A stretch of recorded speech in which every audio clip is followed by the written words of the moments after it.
ਤਸਵੀਰਾਂ 'ਚ ਵਿਖਾਈ ਦੇ ਰਿਹਾ ਖਸਤਾ ਹਾਲਤ ਮਕਾਨ, ਟੀਨ ਦੀ ਛੱਤ ਤੇ ਕੱਚਾ ਫਰਸ਼। ਮੀਂਹ ਕਣੀ ਦੇ ਦੌਰਾਨ ਇਸ ਮਕਾਨ ਦੀ ਜੋ ਹਾਲਤ ਹੁੰਦੀ ਹੋਣੀ ਹੈ, ਤੁਸੀਂ ਸੋਚ ਸਕਦੇ ਹੋ। ਇਸ ਘਰ ਦੀ ਮਾਲਕਣ ਹੈ ਵਿਧਵਾ ਚਰਨਜੀਤ ਕੌਰ, ਜਿਸ ਦੀਆਂ 2 ਧੀਆਂ ਤੇ 1 ਅੰਗਹੀਣ ਪੁੱਤ ਹੈ।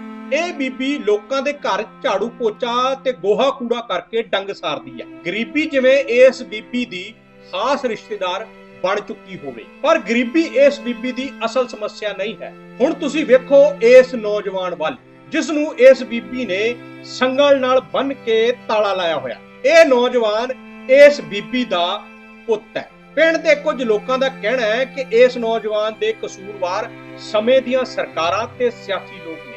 ਪਿੰਡ ਵਾਲਿਆਂ ਦਾ ਇਹ ਵੀ ਕਹਿਣਾ ਹੈ ਕਿ ਪਿੰਡ ਵਿੱਚ ਸਿਰਫ ਇਹੀ ਨੌਜਵਾਨ ਨਹੀਂ, ਬਲਕਿ 60-70 ਹੋਰ ਨੌਜਵਾਨਾਂ ਦਾ ਹਾਲ ਬਹੁਤ ਮਾੜਾ ਹੈ।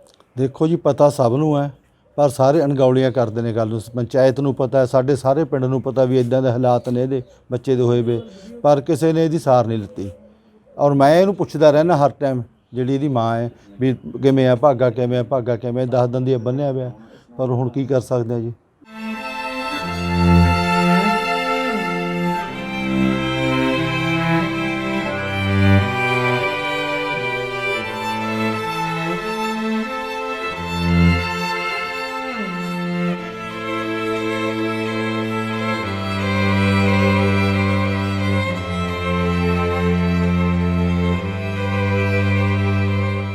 ਕੀ ਨਸ਼ਾ ਨਸ਼ਾ ਹੈ ਸਮੈਕ ਦਾ, ਚਿੱਟੇ ਦਾ ਜੀ। ਇੱਕ ਉਹ ਸਾਡੇ ਭੰਗ ਹੁੰਦੀ ਆ ਪਿੰਡਾਂ 'ਚ, ਉਹ ਮਲਦਾ ਸੀਗਾ, ਉਹ ਤੇ ਹੌਲੀ ਹੌਲੀ ਵੱਧਦਾ ਇੱਥੇ ਤੱਕ ਪਹੁੰਚ ਗਿਆ ਜੀ। ਇਹ ਸਰਕਾਰ ਤਾਂ ਕਹਿੰਦੀ ਅਸੀਂ 4 ਹਫ਼ਤੇ ਨਸ਼ੇ ਖਤਮ ਕਰ ਦਿੱਤੇ। 4 ਹਫ਼ਤੇ ਕਿੱਥੇ ਜੀ, 4 ਸਾਲ 'ਚ ਨਹੀਂ ਹੋਏ ਉਹਨਾਂ ਤੇ, ਤਾਂ ਸਮੇਂ ਵੱਧ ਕੇ ਦੁੱਗਣੇ ਹੋ ਗਏ ਜੀ ਨਸ਼ੇ। ਸਾਡੇ ਪਿੰਡ ਦੇ ਵਿੱਚ ਮੈਂ 60-70 ਬੱਚੇ ਇਹੋ ਜਿਹੇ ਨੇ ਜਿਹੜੇ ਮਤਲਬ ਫੁੱਲ ਨਸ਼ਾ ਕਰਦੇ ਨੇ ਜੀ, ਔਰ ਹਰ ਮਹੀਨੇ 2 ਮਹੀਨੇ ਬਾਅਦ ਇੱਕ ਮਰ ਜਾਂਦਾ ਜੀ ਬੱਚਾ। ਪ੍ਰਸ਼ਾਸਨਿਕ ਅਧਿਕਾਰੀ ਜਾਂ ਪੁਲਿਸ ਕੋਈ ਸਾਰ ਨਹੀਂ ਲੈਂਦੀ ਹਲਕੇ? ਨਹੀਂ, ਕਿਸੇ ਨੇ ਕੋਈ ਸਾਰ ਨਹੀਂ ਲੱਤੀ ਜੀ, ਕੋਈ ਆ ਕੇ ਨਹੀਂ ਖੜਿਆ। ਤੇ ਬੱਚੇ ਦੀ ਵੀ ਨਹੀਂ ਕਿਸੇ ਨੇ ਸਾਰ ਲਈ? ਨਾ ਜੀ ਨਾ, ਗੱਲੀ ਬਾਤੀ ਸਭ ਕਰੀ ਜਾਂਦੇ ਨੇ, ਪਰ ਇਹਦੇ ਕੋਲ ਕੋਈ ਨਹੀਂ ਆ ਕੇ ਖੜਿਆ। ਕੀ ਮੰਗ ਕਰਦੇ ਹੋ ਤੁਸੀਂ? ਮੰਗ ਤਾਂ ਇਹੀ ਕਰਦੇ ਵੀ ਇਹਨਾਂ ਦੀ ਵੱਧ ਤੋਂ ਵੱਧ ਮਦਦ ਕੀਤੀ ਜਾਣੀ ਚਾਹੀਦੀ ਹੈ ਜੀ। ਇਹਨਾਂ ਦਾ ਜਿਹੜਾ ਮਕਾਨ ਆ ਉਹ ਪੈਣਾ ਚਾਹੀਦਾ, ਇਹ ਬੱਚੇ ਦਾ ਇਲਾਜ ਕਰਾਉਣਾ ਚਾਹੀਦਾ। ਹੁਣ ਕਿਆ ਕਰੀਏ, ਜਿਆਦਾ ਦੁਖੀ ਕਰਦਾ ਵੀਰ ਜੀ ਸਾਨੂੰ। ਕੋਈ ਆਇਆ ਤਾਂ ਹੈ ਨਹੀਂ, ਨਾ ਕੋਈ ਕੈਪਟਨ ਆਇਆ, ਨਾ ਕੋਈ ਹੋਰ ਆਇਆ। ਜਦੋਂ ਫਿਰ ਹੁਣ ਕਿਆ ਕਰਨਾ, ਤੇ ਬੰਨਣਾ ਹੀ ਪੈਣਾ ਸੀ ਮੈਨੂੰ ਤਾਂ। ਕੀ ਹੋ ਗਿਆ, ਕੀ ਕਾਰਨ ਆ ਇਹ? ਬਸ ਆਏ ਨੇ ਸਮੈਕ ਨੇ, ਜਦ ਤੱਕ ਕਹਿੰਦੇ ਖਤਮ ਕਰ ਦਾਂਗੇ ਵੀ ਅਸੀਂ ਸਮੈਕ ਆਉਣ ਨਹੀਂ ਦੇਵਾਂਗੇ ਪਿੰਡਾਂ 'ਚ। ਹੁਣ ਇਹਨਾਂ ਨੇ ਜਿਵੇਂ ਸਾਡੀ ਬਰਬਾਦੀ ਕਰਤੀ। ਹਾਂਜੀ, ਕੀ ਨਸ਼ੇ ਕਰਦਾ ਸੀ? ਬਸ ਆ ਸਮੈਕੇ ਪੀਤੀਆਂ ਤਾਂ ਮੁੰਡਿਆਂ ਨਾਲ ਰਲ ਕੇ। ਹਾਂਜੀ, ਕਾਰਨ ਹੁਣ ਕਿਆ ਕਰੀਏ, ਜਦ ਤਾਂ ਵੋਟਾਂ ਲੈਣ ਆਉਂਦੇ ਸੀ, ਹੁਣ ਕਿਆ ਕਰੀਏ, ਹੁਣ ਕਿੱਥੇ ਸਾਨੂੰ ਕੀ ਪਤਾ ਨਸ਼ਾ ਛਡਾਊ ਕੇਂਦਰ ਵੀ ਸਰਕਾਰ ਕਹਿੰਦੀ ਨਹੀਂ ਜੀ, ਉਹ ਨਹੀਂ ਕਰਦੇ ਹੈਗੇ ਕੁਛ ਵੀ। ਉਹ ਤਾਂ ਪੈਸੇ ਭਾੜਦੇ ਨੇ। ਅੱਛਾ ਜੀ। ਹਾਂਜੀ, 1-2 ਨੂੰ ਮੈਂ ਕਿਹਾ ਵੀ ਆ, ਕਹਿੰਦੇ ਪੈਸੇ ਲਿਆਓ ਵੀ 1 ਮਹੀਨੇ ਬਾਅਦ 10,000 ਰੁਪਇਆ ਲੱਗੂਗਾ, ਅਸੀਂ ਫਿਰ ਦਾਖਲ ਕਰ ਦਾਂਗੇ। ਅੱਛਾ। ਹਾਂਜੀ, ਮੈਂ ਵੀ ਆਪਣੇ ਦੇ ਕੋਲ ਤਾਂ ਪੈਸਾ 1 ਰੁਪਿਆ ਨਹੀਂ ਹੈਗਾ, ਮੇਰੇ ਕੋਲ ਤਾਂ ਆਪਾਂ ਦਾ ਇਹਨਾਂ ਦੇ ਘਰ ਤੁਹਾਡੇ ਕੋਈ ਬੇਟਾ ਜਾਂ ਤੁਹਾਡੇ ਘਰ ਵਾਲਾ ਹੈ ਨਹੀਂ? ਕੀ ਹੈ? ਨਾ ਹੈ ਨਹੀਂ, ਮੇਰੇ ਘਰ ਵਾਲਾ ਨਹੀਂ ਹੈਗਾ। 3 ਸਾਲ ਹੋ ਗਏ। ਕਿੰਨੇ ਜਵਾਕ ਨੇ ਤੁਹਾਡੇ? ਮੇਰੇ 1 ਮੁੰਡਾ 2 ਗੁੱਡੀਆਂ ਨੇ। ਅੱਛਾ, ਕਮਾਈ ਦਾ ਫਿਰ ਸਾਧਨ ਕੀ ਹੈ ਜੀ? ਬਸ ਮੈਂ ਆਪਣੇ ਪੋਚੇ ਲਾ ਕੇ ਉਹਨੇ ਗੋਹਾ ਕੂੜਾ ਕਰਦੀ ਹਾਂ। ਹੁਣ ਮੈਂ ਛੱਡਤਾ, ਹੁਣ ਮੇਰੀ ਬੱਸ ਆ। ਮੈਂ ਕਿਹਾ ਹੁਣ ਨਹੀਂ ਆਪਾਂ ਕਰ ਸਕਦੇ ਹੈਗੇ। ਮੈਂ ਪਹਿਲਾਂ ਆਪਣੀ ਦੇਹ ਤੇ ਨਹੀਂ ਔਖੀ ਹੋਈ ਪਈ, ਮੈਂ ਗਾਹਾਂ ਕੀ ਕਰਨ ਨਿਆਣਿਆਂ ਦਾ। ਫਿਰ ਰੋਟੀ ਪਾਣੀ ਹੁਣ ਫਿਰ ਲਿਆਉਣੇ, ਆਟਾ ਮਿਲ ਜਾਂਦਾ ਆਪਾਂ ਨੂੰ ਇੱਥੇ, ਰਾਸ਼ਨ ਸਾਰ ਲਈਦਾ 1-2 ਮਹੀਨੇ। ਹੋਰ ਕੀ ਕਰਨਾ ਫਿਰ? ਕੋਈ ਸਰਕਾਰ ਦਾ ਅਧਿਕਾਰੀ? ਸਰਕਾਰ ਵਾਲਿਆਂ ਨੇ ਕੁਛ ਨਹੀਂ ਕਰਿਆ ਵੀਰ ਜੀ, ਉਹ ਤਾਂ ਬਸ ਖਾਣ ਸਰਕਾਰ ਆ। ਕੋਈ ਆਇਆ ਨਹੀਂ ਸਾਰ? ਨਾ ਕੋਈ ਵੀ ਨਹੀਂ ਆਇਆ ਹੈਗਾ। ਆ ਹੁਣ ਇੱਥੇ ਸਾਡੇ ਘਰ ਆਇਆ ਤੀ, ਕਹਿੰਦੇ ਸੀ ਕਰਜ਼ੇ ਮਾਫ ਕਰਨੇ ਨੇ, ਜਿਨ੍ਹਾਂ ਦੇ ਹੈਗੇ ਨੇ ਜ਼ਿਮੀਂਦਾਰਾਂ ਦੇ ਕਰਜ਼ੇ ਮਾਫ ਕਰਤੇ, ਜਿਹਨੇ ਸਾਡੇ ਗਰੀਬ ਵਰਗਿਆਂ ਨੇ ਲਏ ਹੋਣੇ ਉਹ ਵੀ ਮਾਫ ਕਰਤੇ। ਕਿਸੇ ਦੂਏ ਬੰਦੇ ਦਾ ਨਹੀਂ ਦੇਖਿਆ ਹੈਗਾ ਵੀ ਉਹ ਵੀ ਵਿਚਾਰਾ ਭੁੱਖਾ ਮਰਦਾ। ਦੇਖ ਲਈ ਹੁਣ ਕਿਆ ਕਰੀਏ, ਇਹ ਅੜਾਂਬੇ ਲੈ ਕੇ ਆਉਂਦਾ ਵੀਰ ਜੀ, ਅਗਲਾ ਫਿਰ ਸੱਟ ਪੇਟ ਮਾਰੂਗਾ। ਇੱਕ ਵਾਰ ਕੁੱਟਿਆ ਵੀ ਤਾਂ ਅਸੀਂ, ਅੱਧੀ ਰਾਤ ਜਾ ਕੇ ਲੈ ਕੇ ਆਉਂਦਾ, ਫਿਰ ਕੋਠਿਆਂ ਤੇ ਘੁੰਮਦਾ ਤੀ। ਅਗਲਾ ਤਾਂ ਚੋਰ ਕਹਿੰਦਾ। ਫਿਰ ਤੁਹਾਨੂੰ ਪਤਾ ਹੀ ਅੱਜ ਕੱਲ੍ਹ ਕਿੱਥੇ ਫਿਰ ਕੀ ਨਸ਼ੇ ਕਰਕੇ ਜਾਂਦਾ? ਹਾਂਜੀ, ਨਸ਼ੇ ਕਰਕੇ। ਹੋਰ ਸਾਡੀ ਤਾਂ ਬੁਰੀ ਹਾਲਤ ਬਾਲੀ ਆ। ਹੱਥ ਜੋੜ ਕੇ ਬੇਨਤੀ ਹੈ, ਜੇ ਮਾੜਾ ਮੋਟਾ ਤੁਸੀਂ ਕਿਤੇ ਦਾਖਲ ਕਰਾ ਦਿਓ ਮੈਨੂੰ। ਨਹੀਂ, ਕੋਈ ਤੁਹਾਡੇ ਹਲਕੇ ਦਾ ਐਮਐਲਏ ਜਾਂ ਕੋਈ ਹੋਰ ਕੋਈ ਵੀ ਨਹੀਂ ਪਹੁੰਚਿਆ? ਕੋਈ ਵੀ ਨਹੀਂ ਆਇਆ, ਸਰਕਾਰੀ ਅਧਿਕਾਰੀ? ਨਾ ਕੋਈ ਨਹੀਂ ਇੱਥੇ ਆ ਕੇ ਪਹੁੰਚੇ। ਸਾਡੇ ਤੱਕ ਤਾਂ ਕੋਈ ਆਉਂਦਾ ਹੀ ਨਹੀਂ ਹੈਗਾ। ਨਹੀਂ, ਤੁਹਾਡੇ ਪਿੰਡ ਦੇ ਸਰਪੰਚ ਪੰਚ ਨੂੰ ਪਤਾ ਵੀ ਇਹ ਬੰਨਿਆ? ਪਤਾ ਹੈ, ਦੱਸਿਆ ਹੈ ਮੇਰਾ, ਦੱਸਿਆ ਹੈ ਉਹਨਾਂ ਨੂੰ। ਮੈਂ ਉਹਨਾਂ ਨੇ ਵੀ ਕੋਈ ਸਾਰ ਨਹੀਂ ਕਿਹਾ ਤੀ ਮੈਂ ਉਹਨਾਂ ਨੂੰ, ਉਹ ਕਹਿੰਦੇ ਵੀ ਹੈ ਨਹੀਂ ਕੋਈ, ਜੇ ਤਾਂ ਬੰਦ ਨੇ ਕਰੋਨਾ ਕਰਕੇ। ਅੱਛਾ। ਹਾਂ, ਮੈਂ ਬਸ ਫਿਰ ਗਈ ਹੋ ਨਹੀਂ, ਮੈਂ ਬੰਦੇ ਕਰਤਾ, ਮੈਂ ਰਹਿਣਾ ਹੀ ਦਿੰਦੀ ਹਾਂ। ਹੁਣ ਕੀ ਮੰਗ ਕਰਦੇ ਹੋ? ਬਸ ਇਹਨੂੰ ਤੁਸੀਂ ਆਰਾਮ ਕਰ ਦਿਓ ਜੀ, ਹੋਰ ਕੋਈ ਮੇਰੀ ਮੰਗ ਨਹੀਂ। ਇੱਕ ਵਾਰ ਛੱਤ ਬਦਲ ਦਿਓ, ਬਸ 2 ਕੰਮ ਨੇ ਮੇਰੇ ਤਾਂ, ਹੱਥ ਜੋੜ ਕੇ ਬੇਨਤੀ। 1% ਵੀ ਨਸ਼ਾ ਨਹੀਂ ਜੀ ਖਤਮ ਹੋਇਆ। ਤੁਸੀਂ ਵੀ ਸਾਰੇ ਪੰਜਾਬ 'ਚ ਘੁੰਮਦੇ ਹੋ, ਥੋਂ ਜਾਂਦੇ ਹੋ, ਤੁਹਾਨੂੰ ਪਰ ਇਹ ਚੀਜ਼ ਦਾ ਕਲੀਅਰ ਹੈ ਵੀ ਨਸ਼ਾ ਘਟਿਆ ਨਹੀਂ, ਵਧਿਆ।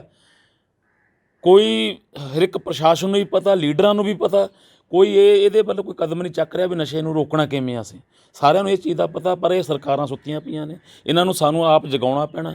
ਹੁਣ ਇਲੈਕਸ਼ਨ ਆਉਣੀ ਹੈ, ਇਹਨਾਂ ਨੇ ਦਰਵਾਜ਼ੇ ਭੰਨਣੇ ਨੇ, ਤਾਂ ਇਹਨਾਂ ਨੂੰ ਮੂੰਹ ਮੋੜਮਾ ਜਵਾਬ ਸਾਨੂੰ ਲੋਕਾਂ ਨੂੰ ਦੇਣਾ ਪੈਣਾ, ਤਾਂ ਕਿਤੇ ਸਾਡੇ ਠੱਲ ਪੈਣੀ ਹੈ। ਨਹੀਂ ਤਾਂ ਇਹੀ ਹਾਲ ਘਰ ਘਰ ਹੋ ਜਾਣਾ ਸਾਰਿਆਂ ਨੇ। 4 ਹਫ਼ਤੇ ਤੁਹਾਡੇ ਸਾਹਮਣੇ ਹੈ ਜੀ, ਵੱਧ ਗਿਆ। ਤੁਹਾਨੂੰ ਦੱਸਦਾ ਰਿਹਾ ਵੀ ਆਹ ਹਾਲਤ ਤਾਂ ਪਹਿਲਾਂ ਨਹੀਂ ਸੀ, ਜਿਹੜੇ ਹਾਲਤ ਹੁਣ ਸੰਗਲ ਲਾ ਲਾ ਕੇ ਘਰ ਘਰ ਨਿਆਣੇ ਬੰਨਣੇ ਪੈ ਰਹੇ ਨੇ। ਜਾਂ ਘੱਟੋ ਘੱਟ ਸਾਡੇ ਜੇ ਸਿਹਾਲੇ ਦੀ ਉਹ ਗੱਲ ਕਰੀਏ ਤਾਂ 7-8 ਬੰਦੇ ਜਿਹੜੇ ਹੈਗੇ ਨੇ, ਜਿਹੜੇ ਨਸ਼ਾ ਛਡਾਊ ਕੇਂਦਰਾਂ ਦੇ ਵਿੱਚ ਹਰ ਟਾਈਮ ਰਹਿੰਦੇ ਨੇ, ਜਾਂ ਉਹਨਾਂ ਨੂੰ 10 ਨੂੰ ਲਿਆਉਂਦੇ 10 ਨੂੰ ਛੱਡਿਆ ਉਹਨਾਂ। ਆਹ ਹਾਲਾਤ ਘਰਾਂ ਦੇ ਬਣੇ ਹੋਏ ਨੇ, ਮੋਹ ਵੀ ਭੰਗ ਹੋਇਆ ਹੈ। ਵਹਿਮ ਆ ਜੀ, ਇਹ ਤਾਂ ਘਰ ਘਰ ਜਾ ਕੇ ਵੀ ਆਏ ਨੇ, ਫਿਰੇ ਵੀ ਨੇ, ਗੱਲ ਵੀ ਕਰੀ ਆ। ਉਹ ਕਹਿੰਦੇ ਵੀ ਨਹੀਂ ਹਜੇ ਹੈ ਨਹੀਂ। ਕੋਈ ਕਾਰਨ ਕੀ ਆ ਵੀ ਪਰਿਵਾਰ ਗਰੀਬ ਆ ਜੀ, ਇਹ ਕਿਤੇ ਗਈ ਵੀ ਆ ਤਾਂ ਇਹ ਤੋਂ ਪੈਸੇ ਲੱਤੇ ਗਏ ਨੇ, ਇਹਨੇ ਆਪਣਾ ਟੈਲੀਵਿਜ਼ਨ ਵੇਚ ਕੇ ਪੈਸੇ ਦਿੱਤੇ ਨੇ, ਉਹਦੇ ਕਰਕੇ ਫਿਰ ਆਦਮੀ ਜਾਊ ਕਿੱਥੇ। ਰੋਟੀ ਇਹਨਾਂ ਦੀ ਚੱਲਦੀ ਨਹੀਂ, ਸਿਰ ਤੇ ਛੱਤ ਨਹੀਂ। 1.5 ਲੱਖ ਰੁਪਏ ਦੀ ਗੱਲ ਕਰਦੀ ਆ ਵੀ ਮਕਾਨ ਨੂੰ ਦਿੰਦੇ ਨੇ। ਤੁਸੀਂ ਆਹ ਬਰਸਾਤ ਪੈਂਦੀ ਆ, ਤੁਸੀਂ ਦੇਖ ਲਿਓ ਟੀਨ ਦੀ ਛੱਤ ਬਣੀ ਹੋਈ ਆ ਇਹਨਾਂ ਦੇ ਉੱਪਰ, ਤੇ ਸਾਰੀ ਚੌਂਦੀ ਆ। ਕੱਚਾ ਆ ਛੋਟਾ ਜਿਹਾ ਵਿਹੜਾ, 1 ਕਮਰਾ ਪਾਉਣ ਨੂੰ ਸਰਕਾਰ ਹਮਾਇਤ ਨਹੀਂ ਕਰ ਰਹੀ, ਤੇ ਸਰਕਾਰ ਤੋਂ ਆਪਾਂ ਭਾਲਦੇ ਕੀ ਆ।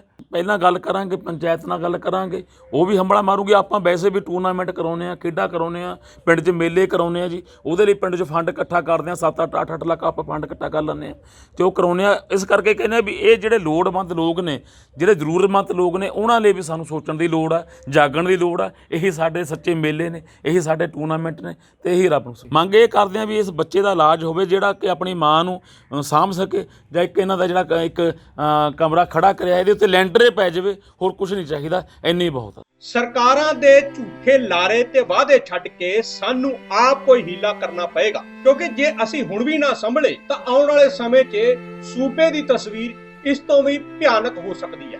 ਗੱਲ ਕੌੜੀ ਹੈ ਪਰ ਸੱਚੀ ਹੈ। ਹਕੀਕਤ ਟੀਵੀ ਪੰਜਾਬੀ ਦੇ ਲਈ ਪਿੰਡ ਸਿਹਾਲਾ, ਜ਼ਿਲ੍ਹਾ ਲੁਧਿਆਣਾ ਤੋਂ ਰਵਿੰਦਰ ਸਿੰਘ ਢਿੱਲੋਂ ਦੀ ਰਿਪੋਰਟ। ਅੱਜ ਤੱਕ ਅਨੇਕਾਂ ਦੁਖੀ ਭੈਣ ਭਰਾਵਾਂ ਦੇ ਉਜੜੇ ਘਰਾਂ ਨੂੰ ਵਸਾਉਣ ਵਾਲੇ ਗਰੀਬਾਂ ਤੇ ਲੋੜਵੰਦਾਂ ਦੇ ਸੱਚੇ ਹਮਦਰਦ ਬਾਬਾ ਆਜ਼ਮ ਖਾਨ 9815 30410 ਪਤਾ ਲੁਧਿਆਣਾ। ਤੁਹਾਡੀ ਤਕਦੀਰ ਕਦੋਂ ਬਦਲੇਗੀ? ਕੀ ਤੁਹਾਨੂੰ ਤੁਹਾਡਾ ਸੱਚਾ ਪਿਆਰ ਮਿਲੇਗਾ ਜਾਂ ਨਹੀਂ? ਲਾਟਰੀ ਤੋਂ ਧਨ ਮਿਲੇਗਾ ਜਾਂ ਨਹੀਂ? ਸੱਚਾਈ ਜਾਣੋ, ਵਸ਼ੀਕਰਨ ਕਰਵਾਓ, ਮਨ ਚਾਹ ਪਿਆਰ ਆਪਣੇ ਵਾਸ ਚ ਕਰੋ। ਪਰੇਸ਼ਾਨੀ ਜਿਵੇਂ ਖੋਇਆ ਪਿਆਰ ਵਾਪਸ ਪਾਉਣਾ, ਪ੍ਰੇਮੀ ਪ੍ਰੇਮਿਕਾ ਚ ਝਗੜਾ, ਤਲਾਕ ਕੇਸ, ਸੌਤਨ ਦੁਸ਼ਮਣ ਤੋਂ ਛੁਟਕਾਰਾ, ਵਿਦੇਸ਼ ਯਾਤਰਾ ਜਾਂ ਵਿਦੇਸ਼ ਚ ਪੱਕਾ ਹੋਣਾ, ਕਰਜ਼ੇ ਤੋਂ ਮੁਕਤੀ, औलाद सुख, प्यार च धोखा खा चुके प्रेमी प्रेमिका एक बार जरूर संपर्क करो। मैं तुहाडा प्यार नहीं टुटन देवांगा।